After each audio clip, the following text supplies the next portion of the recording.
And so when we go to the polls on October 6th, in the Eglinton Lawrence riding, who's running? Who are the candidates that we've got to well, vote for? the incumbent, as they say, which is the person who's the existing MPP, is Mike Cole for the Liberals. And then there's Rocco Rossi is running for the Progressive Conservatives, and you might remember him from the mayoral race. He had an ad campaign that sort of played up his Italian background. It said, like, he's got bocce balls, and he looked like a sort of Godfather type. And then for the NDP, there's somebody named Gertie someone, who I originally assumed was a girl, because the character of Gertie in the movie E.T., and I thought, well, that's cute, but no. I saw Gertie at the debate, and he's a man.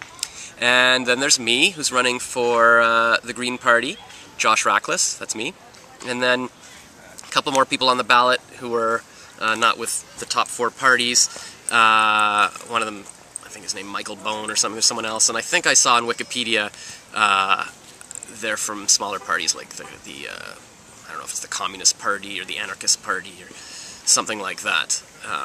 But they don't get an official color beside their name because they're not, you know. Yeah, I saw two other people on the ballot, but I'm not quite sure why there was no information about them. They had no video. They had very little information on the Speak Your Mind website, and I figured it was that they're from much smaller.